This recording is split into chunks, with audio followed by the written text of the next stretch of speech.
The moment you stop needing, something subtle yet irreversible shifts within you. The inner tension that was leaning toward the future releases, and your awareness collapses back into the present. This collapse is not metaphorical. It is structural, and it marks the precise moment attraction begins. Most people believe attraction starts when desire becomes intense enough. In truth, attraction begins when desire no longer destabilizes the system. The quantum field does not respond to wanting. It responds to resolution, and resolution only emerges when the need for an outcome dissolves. Needing is not the same as wanting. Needing is a state in which the nervous system believes relief exists somewhere ahead in time. That belief creates a gap between now and then. The quantum field faithfully mirrors this gap by stretching time, not as resistance, but as alignment with your internal state. This is why the universe appears to work in reverse. You expect change to bring peace, but peace is what allows change to arrive. You expect certainty to follow evidence, yet evidence only appears once certainty is embodied. The sequence is inverted because reality organizes from the inside out, not from the future backward. From a quantum perspective, reality is not pulled toward you. It is synchronized with you. Synchronization can only occur when your internal frequency is stable. Needing creates oscillation. Oscillation prevents synchronization. When oscillation ends, alignment becomes immediate. This is also why manifestation feels slow when you are emotionally attached to timing. Emotional urgency activates stress circuits in the brain. Cortisol rises. Attention narrows. The body enters anticipation mode. Anticipation anchors consciousness to a future moment that does not yet exist. And when consciousness lives in the future, the present cannot collapse into form. Attraction begins the moment the body feels safe without arrival. This safety is not indifference, it is completeness, a state in which nothing essential feels missing. When the nervous system registers completeness, the signal sent to the quantum field becomes coherent and clean. There is no contradiction between thought, emotion, and identity. That coherence is what allows reality to respond. Coherence stabilizes. Coherence collapses probability faster than effort ever could. This explains why people often experience breakthroughs right after they stop trying. They didn't abandon their desire. They abandoned the posture of waiting. They stopped scanning reality for proof. They stopped asking when. That internal stillness allowed the field to respond without interference. The universe doesn't reward detachment. It responds to alignment. Alignment feels quiet, almost neutral. There is no rush to explain it or secure it. In fact, the more you try to hold it, the more it destabilizes. This is because holding reintroduces fear of loss. Fear reactivates need. Need recreates distance. True attraction does not feel like pulling. It feels like allowing. Allowing is not passive. It is receptive without tension. It is action without emotional charge. It is movement that arises naturally from identity rather than effort. When you act from allowing, reality meets you halfway, not because you asked, but because you stopped resisting. This is why manifestation accelerates when you stop watching it. Observation with expectation interferes. Observation with presence collapses. The difference is not mental focus, but internal posture. You don't attract what you think about most. You attract what your nervous system treats as normal. Normality is the deepest signal of all. In the next part, we're going to explore how the nervous system creates attraction or delay, why needing is registered as instability, and how to shift into a state where attraction becomes automatic, without forcing positivity, visualizing harder, or pretending you don't care. Because the moment you stop needing, you don't lose power, you finally activate it. To understand why attraction begins only after need dissolves, you have to look at how the nervous system communicates with the quantum field. This is the missing link in most manifestation teachings. The field does not respond to words, affirmations, or intentions in isolation. It responds to the state that your body is broadcasting consistently. Needing is registered by the nervous system as instability. Even when the mind is hopeful, the body remains slightly contracted. Breathing is shallow. Attention scans the environment. There is an unconscious sense that something essential is missing. That missing signal becomes the dominant frequency. The quantum field mirrors frequency, not desire. When the body is in a state of lack, reality reflects lack through delay, inconsistency, or partial results, not because the universe is withholding, but because coherence has not stabilized. Coherence means the mind, body, and identity are signaling the same message. Need fractures that signal. From a neuroscience perspective, this happens because need keeps the brain in prediction mode. The brain is constantly simulating the future, rehearsing scenarios and checking timelines. Prediction locks awareness into what is not here yet, and what is not here cannot collapse into form. Attraction begins when prediction quiets. When the nervous system exits prediction, it enters regulation. Regulation widens perception. Instead of searching for outcomes, you begin noticing openings. Instead of waiting for permission, you respond naturally to what is already available. This is when movement becomes fluid and opportunities feel obvious rather than forced. This regulated state feels deceptively simple. There is no excitement spike, no rush of certainty, just a grounded sense of being okay now. And that okay now is the exact condition required for the field to respond cleanly. Quantum manifestation does not operate on intensity, it operates on stability. This is why the universe appears to reward people who stop caring, but that interpretation is incomplete. They did not stop caring about the outcome. They stopped using the outcome as emotional regulation. They stopped relying on the future to settle the present. Once that dependency is removed, attraction accelerates. Another critical shift happens here. Identity stops being future-oriented. When you need something, your identity is positioned before fulfillment. You see yourself as unfinished. When need dissolves, identity collapses into the present. You no longer feel like you're becoming someone later.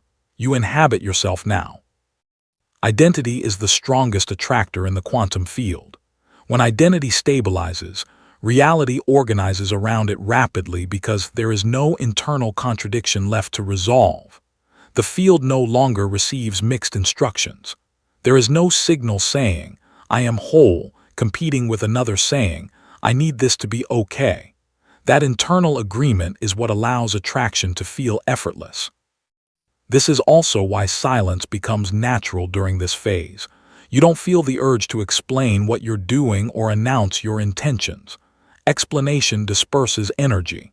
Silence consolidates it, and consolidated energy moves fast. The universe does not respond to urgency. It responds to containment. Containment means your energy is no longer leaking into worry, anticipation, or monitoring. When energy stays contained, it intensifies without force. And intensity without force is magnetic. In the next part, we'll explore why trying to let go often fails, how the mind turns release into another strategy, and what actually causes the shift from needing to attracting to happen naturally rather than deliberately. Because attraction doesn't begin when you decide to stop needing. It begins when your system finally believes it's safe to stop. At this stage, the biggest misunderstanding people fall into is believing that letting go is an action they must perform. They try to release attachment deliberately, monitor their emotions, correct their thoughts, and suppress desire, all of which keeps the system locked in effort. Letting go, when forced, is just control wearing a softer mask. True release is not something you do. It's something that happens when the nervous system no longer feels threatened by uncertainty. As long as uncertainty feels unsafe, the body will cling to outcomes. It will rehearse, plan, hope, and brace, not because you lack faith, but because the system is trying to protect itself. Attraction cannot begin from protection mode. Protection creates contraction. Contraction blocks coherence. This is why many people say, "I let go, but nothing happened." In reality, the mind let go while the body stayed tense, and the quantum field listens to the body first. From a neuroscience perspective, this is simple. The body is trained through repetition, not intention. If your system has learned that safety comes after achievement, it will continue to seek achievement before relaxing. No affirmation can override that pattern. Only new experiences of safety without achievement can. Those experiences are subtle. They often look like moments where nothing changes externally, yet something softens internally. You stop checking your phone. You stop mentally rehearsing conversations. You stop scanning for signs. These moments are not dramatic, but they are decisive. Each time the body experiences calm without resolution, a new association is formed.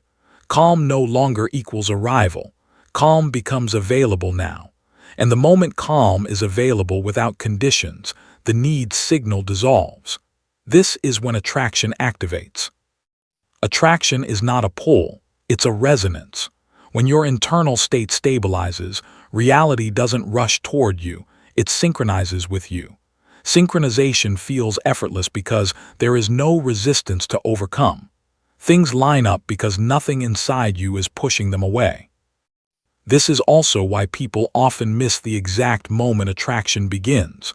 They're not looking for it anymore. They're present, and presence doesn't announce itself. Another shift that happens here is how you relate to desire itself. Desire becomes clean. It no longer feels heavy or urgent. It feels like a preference, not a requirement, and preferences do not distort the signal. When desire is clean, action becomes clean too. You act because it makes sense, not because you're trying to close a gap. Clean action carries no emotional charge, so it doesn't generate friction. And without friction, time collapses. This is where manifestation stops feeling random. Outcomes no longer arrive in chaotic bursts followed by droughts. They arrive with consistency, predictably, quietly. Consistency is a sign that coherence has stabilized. The universe is not responding to your wishes at this point. It is responding to who you are being consistently when nothing is happening. That is the state that defines attraction. In the next part, we'll look at why this state often arrives before people feel ready, why attraction can activate even when confidence is low, and how the universe rearranges circumstances after internal stability appears, not before. Because attraction doesn't wait for certainty. It waits for alignment. One of the most counterintuitive parts of this process is that attraction often activates before confidence appears. This is where people get confused. They expect to feel certain, powerful, or ready before reality responds. But the universe doesn't wait for confidence. It waits for stability. Confidence is a mental state. Stability is a physiological one. You can feel unsure and still be aligned. You can have doubts and still be coherent. What matters is not the absence of questions, but the absence of internal collapse. When uncertainty no longer dysregulates your nervous system, attraction can operate freely. This is why some of the most aligned shifts happen during periods that feel emotionally quiet or even slightly empty. The old urgency is gone, but the new excitement hasn't arrived yet. That in-between space feels strange to the mind, but it's fertile to the field. In that space, identity is no longer anchored to striving, but it hasn't fully attached to outcomes either. It floats. And floating identity doesn't pull reality forward or push it away. It allows rearrangement. Rearrangement is subtle at first. Conversations change tone. Timing shifts without explanation. You find yourself saying yes or no without overthinking. Decisions feel clean. There's less internal debate. That clarity is not intellectual, it's embodied. From a quantum standpoint, this is when probability distribution narrows. Instead of many conflicting futures competing for collapse, one dominant trajectory begins to form. Not because you chose it mentally, but because your internal state stopped contradicting itself. Contradiction creates branching. Consistency creates convergence. This is also why attraction often looks obvious in hindsight. Once coherence stabilizes, reality doesn't need to announce its movements. It simply reorganizes. And because you're no longer watching for signs, you notice results only once you're already inside them. Another important shift here is how you relate to effort. You don't avoid action, but action no longer carries emotional urgency. You don't act to make something happen. You act because the action feels natural from where you are now. Action without urgency doesn't distort time. This is the difference between aligned movement and forced progress. Forced progress tries to outrun the present. Aligned movement emerges from it. One creates friction, the other creates flow. At this stage, people often say life feels like it's meeting them halfway. But what's actually happening is that you're no longer standing in the doorway. You've stepped fully into the room and the door closes behind you. When the door closes, attention stops leaking backward or forward. It stays here. And here is where manifestation operates. This is also where external validation loses importance. You don't need reassurance that you're on the right path. Needing reassurance would reintroduce dependency on the future. Instead, you feel grounded enough to let things unfold without commentary. That groundedness is not passive. It's magnetic. Magnetism is not intensity. It's containment. Energy that stays with itself becomes attractive. Energy that leaks into worry, anticipation, or explanation dissipates. The universe responds to what is contained. This is why silence often surrounds major shifts. Not silence as secrecy, but silence as coherence. You don't speak less because you're hiding something. You speak less because there is less internal noise to discharge. In the next part, we'll bring everything together by exploring how to recognize when attraction has truly activated, how to avoid slipping back into need-based states, and how to stabilize this frequency so it becomes your baseline, not a temporary phase. Because attraction doesn't require you to feel powerful. It requires you to stop being pulled out of yourself. At this point, the most important skill is recognition, not of outcomes, but of state. Attraction does not announce itself with fireworks. It announces itself with normality. And that's exactly why many people miss it and accidentally pull themselves back into need. When attraction has activated, you don't feel on the verge. You don't feel like something big is about to happen. You feel present, grounded, slightly indifferent to timing.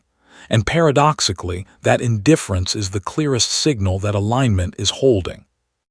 Needing always feels like anticipation. Attraction feels like availability.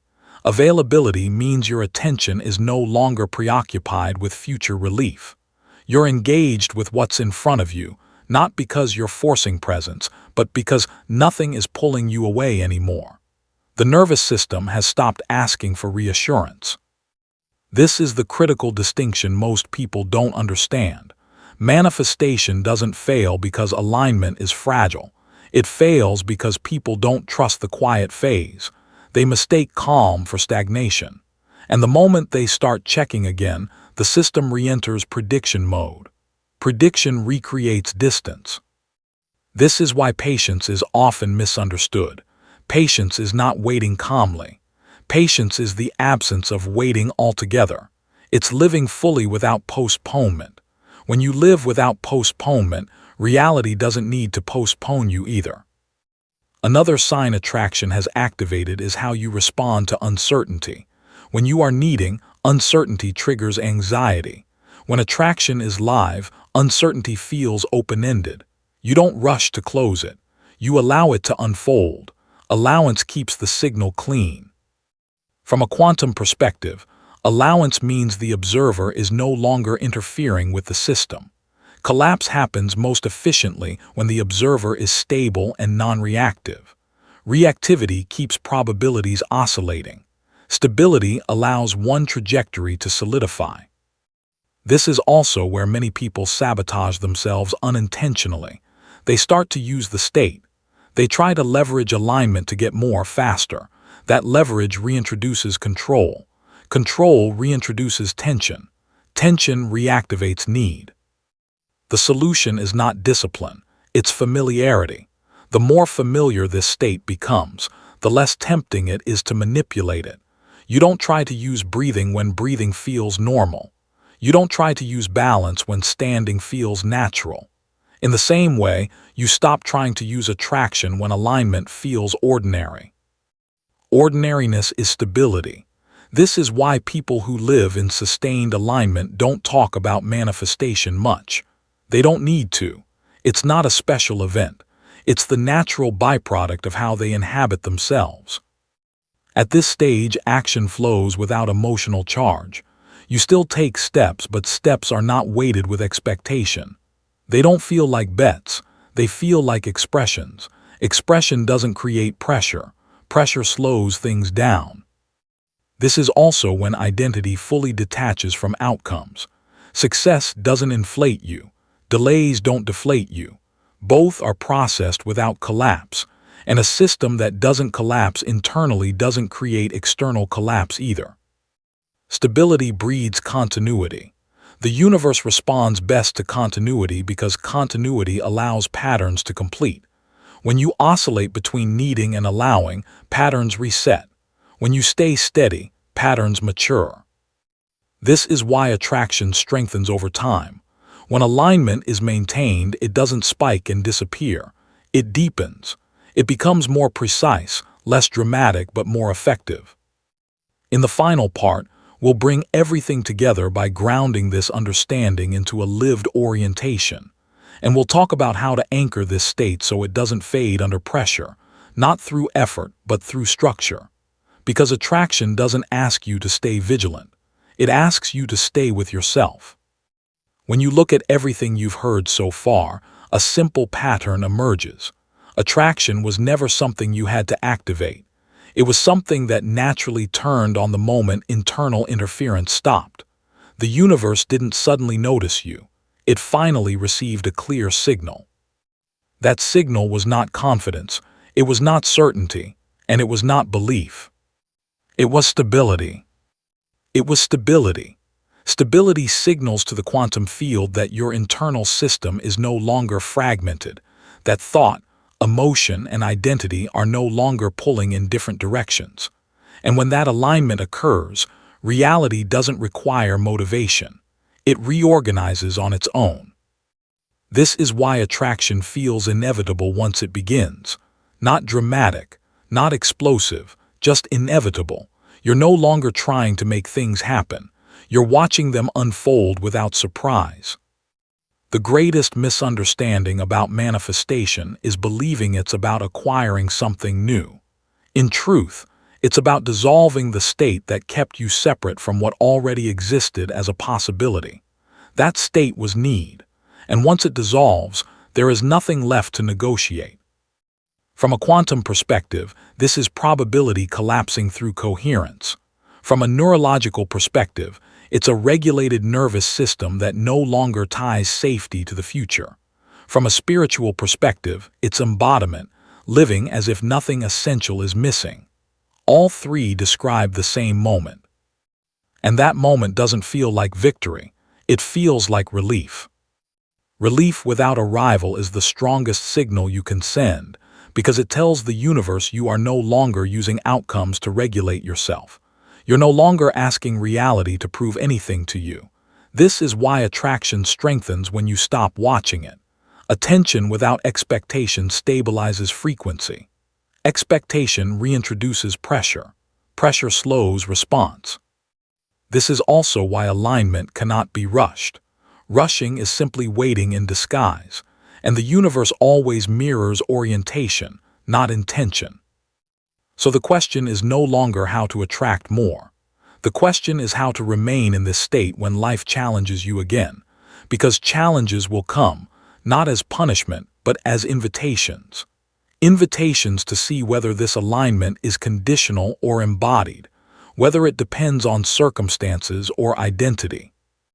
This is where grounding matters, not motivation, not hype, structure. Something that helps your nervous system return to stability when old patterns attempt to resurface. something that anchors this frequency into daily life so it doesn't fade the moment pressure appears. That is exactly why quantum rebirth exists alongside the quantum grimoire. Not to teach you how to manifest harder, but to help you stop manifesting from need altogether, to stabilize this internal shift at the level of perception, identity, and nervous system regulation. If this video resonated, not emotionally but physically, if you felt calmer rather than excited, that's your signal. You'll find the Quantum Rebirth work linked in the pinned comment, created for those who are done chasing and ready to live from alignment. Because attraction doesn't respond to effort, it doesn't respond to urgency, and it doesn't respond to explanation. It responds the moment you stop needing the universe to answer. And that's the exact moment it already has. Coherence is what collapses reality. From a quantum perspective, possibilities exist as probabilities until something stabilizes them. That stabilizer is not desire, it's consistency of state. When your internal field is oscillating between hope, doubt, urgency, and expectation, probabilities remain fluid. Nothing locks in, nothing commits. But when the system relaxes, when the nervous system stops bracing for arrival or disappointment, the field reads that as readiness. This is the part no one explains clearly. The universe is not testing your patience. It is responding to your attachment. Attachment pulls you out of the present moment and places your identity in a future outcome. When that happens, the present becomes incomplete, and the field always mirrors the present. It does not chase futures with you. This is why everything feels like it clicks when you least expect it. You weren't less deserving 5 minutes earlier. You were less settled. The moment your internal environment stabilized, the external one reorganized. Backward logic feels wrong to the mind because the mind associates control with safety. Letting go feels risky, but letting go is not passivity. It is the release of interference. It is the decision to stop gripping the steering wheel so tightly that the system can't self-correct. Think about how often clarity arrives after you stop obsessing, how solutions show up when you're no longer forcing them, how people reach out when you stop waiting for the message. This is not accidental behavior. It's the universe demonstrating its operating system. It moves when you stop pulling. This doesn't mean you do nothing. It means action stops being driven by lack. You still move, but without tension. You still choose, but without pressure. And that subtle shift is enough to change how reality relates to you. In the rest of this video, we're going to unfold this backward law layer by layer. How the nervous system plays a role in keeping outcomes away. Why urgency feels productive but actually destabilizes manifestation. And how to stay in this non-needing state without turning it into another technique you try to use. Because once you truly understand that the universe works backwards, you stop chasing answers, and that's when everything starts moving toward you. Once you begin to see that reality responds backwards, a deeper question naturally emerges. If desire and effort aren't the trigger, then what actually is? The answer is uncomfortable at first because it removes control from the mind and places it somewhere else entirely. In the body, in the nervous system, in the state you inhabit before you even think. The universe doesn't read words. It doesn't read intentions. It reads regulation. From a neurological perspective, every time you want something intensely, your body enters a subtle state of vigilance. Even if you call it excitement or motivation, the nervous system doesn't interpret it that way. It interprets it as anticipation. And anticipation is a form of waiting. Waiting communicates that something is not here yet. This is why manifestation often feels like standing at the edge of arrival without ever crossing it. The mind believes it's moving forward, but the body is holding the signal of not yet. And the field reflects the body, not the belief. This is where the backward nature of the universe becomes even clearer. Instead of asking, how do I get this faster? The real question becomes, what state would I be in if this were already resolved? Not emotionally imagined, neurologically embodied, because embodiment collapses timelines faster than thought ever could. When something is resolved internally, the body stops scanning, muscles soften, breath deepens, attention returns to the present. There is no urgency to check whether it's working, and that absence of checking is not indifference, it's completion. Completion is magnetic. From a quantum perspective, unresolved states create noise in the field. They introduce fluctuation. When your internal environment is fluctuating, reality stays fluid. Possibilities remain open, but none collapse fully. When the internal environment stabilizes, probabilities condense. This is why the universe often feels like it's ignoring people who are trying the hardest. It's not ignoring them. It's reading the instability beneath the effort. Effort says, I need to move reality. Stability says, reality can move. Now the backward law reveals this. The more you attempt to convince life to respond, the more you prove to it that you're not ready to receive. Not because you're undeserving, but because your system is still bracing, still reaching, still oriented toward a future that hasn't landed yet. And the universe never meets you in the future. It meets you exactly where you are. This is why letting go works, not as a spiritual principle, but as a biological one. Letting go tells the nervous system that the outcome is no longer required for safety or wholeness. Once safety is restored internally, the field no longer needs to withhold. The delay dissolves because the signal is no longer fragmented. Most people misunderstand letting go because they think it means stopping desire. It doesn't. Desire remains. What leaves is dependence. What leaves is the emotional bargaining with time. What leaves is the subtle pressure that says, I'll be okay once this happens. And the moment that pressure disappears, the universe shifts gears. Backward logic means this. You don't receive because you want. You receive because wanting is no longer organizing your state. The absence of need is not emptiness. It is fullness that no longer leaks forward. In this state, action changes its quality. You still take steps, but they feel obvious rather than strategic. They don't come with emotional weight. You're not trying to influence outcomes. You're responding to what's already unfolding, and response is faster than pursuit. This is where many people get confused. They think they must stay passive to stay aligned. But alignment isn't passivity. It's non-interference.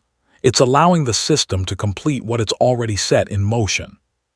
The universe works backwards because completion precedes arrival. In the next part, we'll explore how people unintentionally break this state just as things begin to move, why the impulse to check, secure, or lock it in pulls them back into need, and how to stay positioned in this receptive posture even as momentum builds. Because understanding the backward law is one thing, living inside it is where everything actually changes. The most critical moment in this entire process is not when nothing is happening. It's when something starts to happen. This is where the backward nature of the universe becomes almost cruel in its precision, because the very instinct that helped you survive in the past is the same one that now pulls you out of alignment. When reality begins to respond, it does so subtly at first, not with fireworks but with signals. A message that feels slightly off timing, a delay that suddenly feels purposeful, a conversation that shifts direction without effort, a door that cracks open just enough for you to notice it, but not enough to confirm anything. And this is where the old reflex kicks in. The mind wants certainty. It wants confirmation. It wants to secure what feels close. That urge doesn't feel like need. It feels like intelligence, like being proactive, like doing the right thing. But energetically, it's the return of interference. The universe works backwards, and this is the proof. The moment you try to lock something in, you imply it could be taken away. The moment you rush clarity, you imply instability. The moment you lean forward emotionally, the signal shifts from coherence back into anticipation. Anticipation is subtle, but it's loud to the field. From a nervous system perspective, anticipation reactivates vigilance. Muscles tighten. Attention moves ahead of the present moment. The body prepares for outcome instead of remaining grounded in now, and the field mirrors that shift immediately. This is why things sometimes stall right when they felt closest, not because you did something wrong externally, but because internally the system changed its posture. You moved from available back into waiting. Waiting is not neutral. Waiting assumes absence. The universe doesn't punish this. It simply responds accurately. Backward logic means that stability must be maintained after movement begins, not just before it. This is the part that almost no one teaches. People focus on how to get aligned, but not how to stay aligned once reality starts responding. Staying aligned doesn't mean staying calm. It means staying present. It means allowing events to unfold without mentally running ahead of them. It means letting things arrive in their own sequence instead of rearranging them prematurely. This is deeply uncomfortable for the mind because the mind equates involvement with control. But control is not what moves the field. Consistency does. Consistency of state is what allows probability to finish collapsing. From a quantum standpoint, once a probability begins to condense, interference doesn't reverse it, it destabilizes it. The outcome doesn't disappear, but it stretches out. It re-enters fluctuation.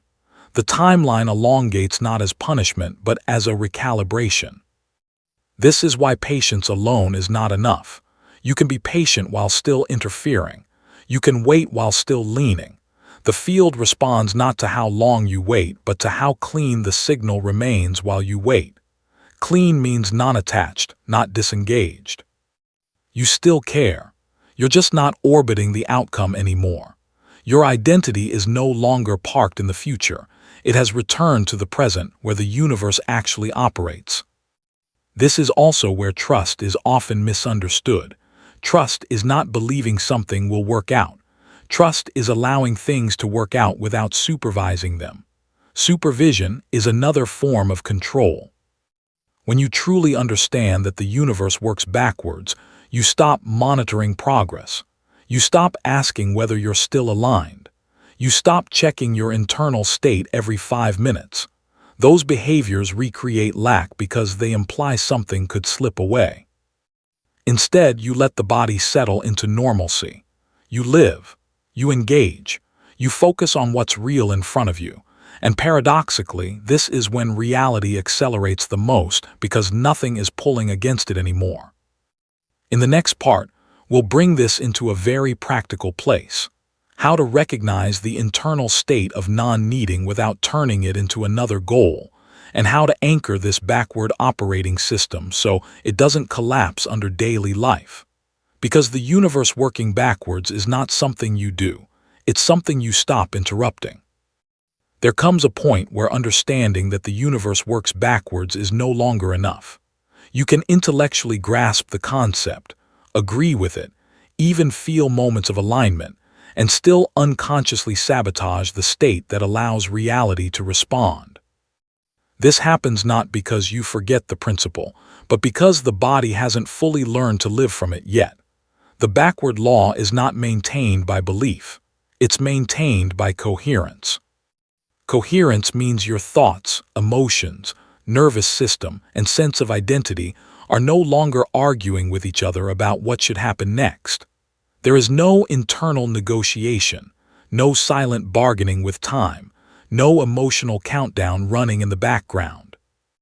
Life stops feeling like something you are waiting on and starts feeling like something you are already inside of. This is where many people think they've gone neutral or lost desire, when in reality they've reached a deeper level of alignment. Desire hasn't disappeared, it has been absorbed into identity. And when desire becomes identity, it stops leaking forward into the future. From the perspective of the quantum field, this is a clean signal. A clean signal doesn't pulse. It doesn't spike. It doesn't fluctuate based on mood. It stays stable. This stability is what allows reality to finally move without resistance, not because you asked correctly, but but because nothing inside you is contradicting the outcome anymore. There is no emotional friction, no internal debate, no urgency pulling probability back into uncertainty. This is also why this phase often feels oddly quiet. There's no thrill, no anticipation, no sense of almost there. And that quiet can be uncomfortable for a mind that's used to tracking progress through intensity. But silence is not emptiness. Silence is order. Order is what the field responds to. When your internal environment becomes ordered, external events no longer need to rearrange you. They rearrange themselves instead. You stop trying to interpret every sign, and signs begin to feel obvious. You stop needing reassurance, and reassurance arrives naturally, through experience rather than explanation.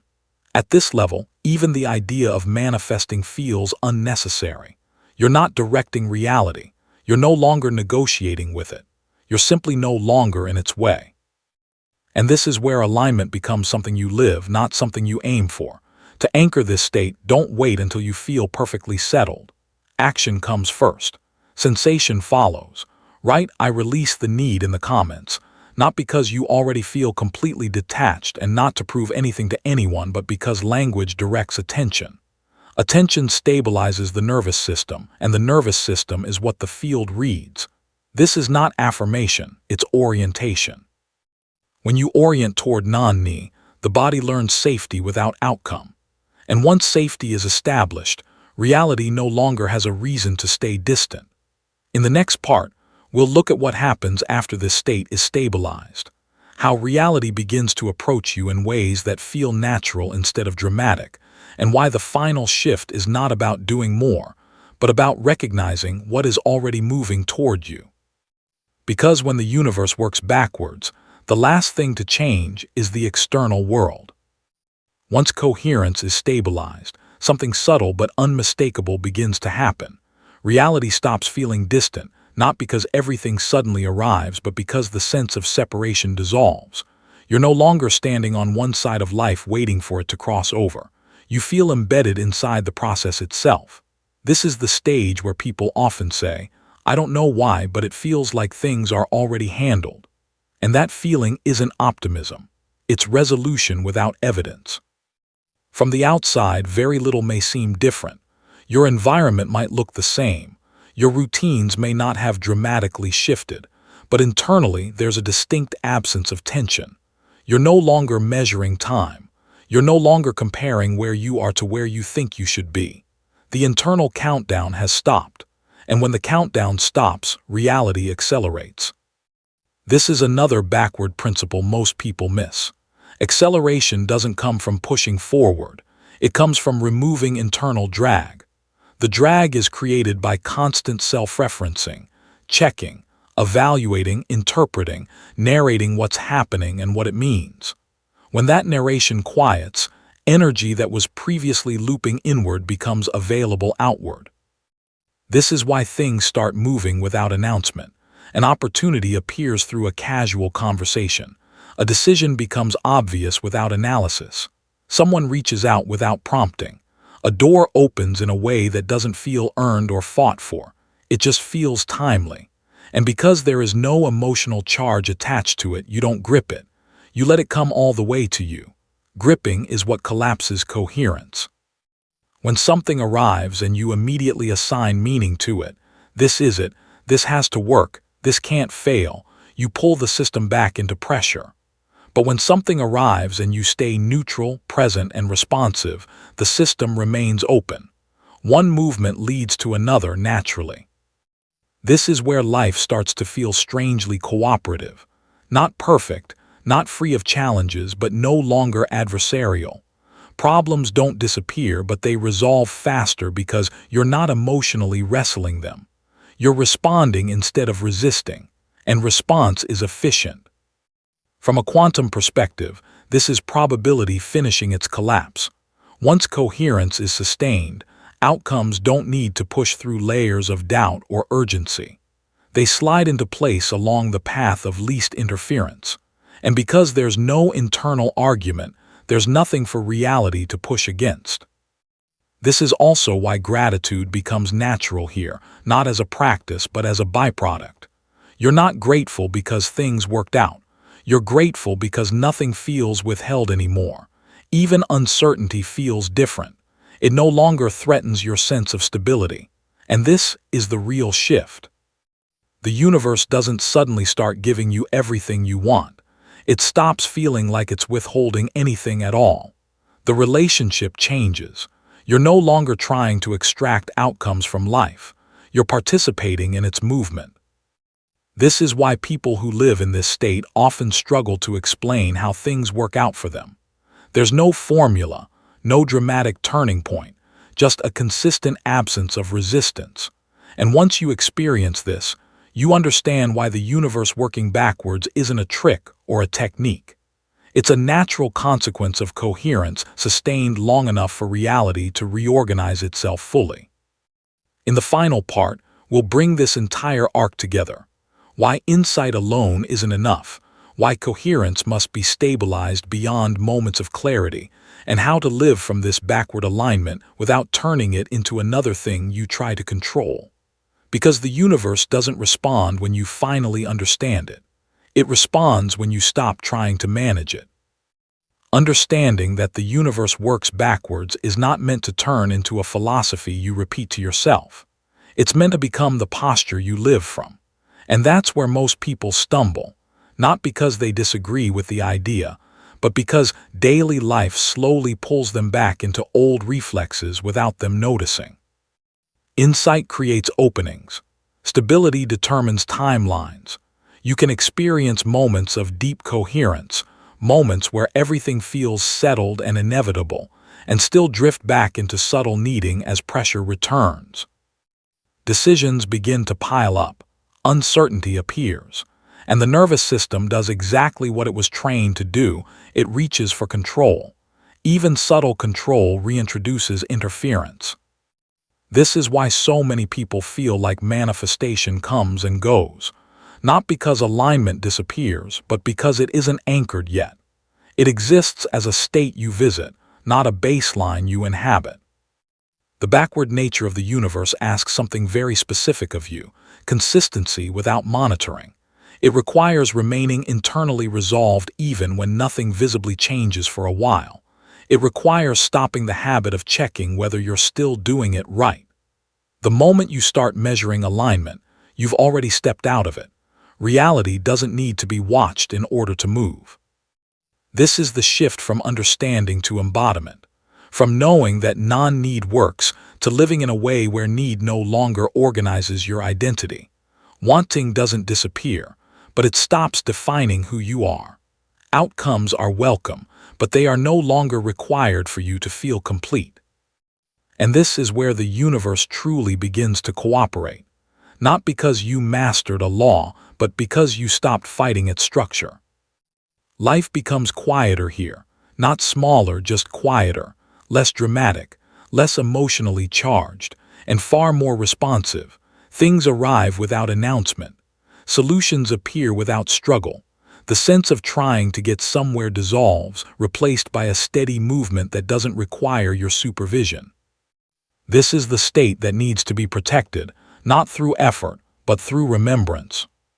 This is exactly why quantum rebirth, together with the quantum grimoire, was created.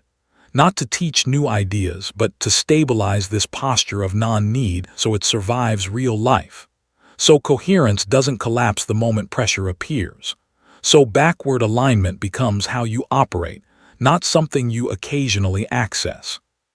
If this video felt like it put words to something you already sensed, you'll find the work linked in the pinned comment.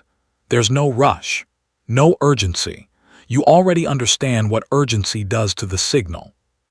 Let this land slowly. The universe works backwards because completion always comes before arrival. And once you stop trying to reach the future finally has space to reach you. Stay where you are. Nothing is missing,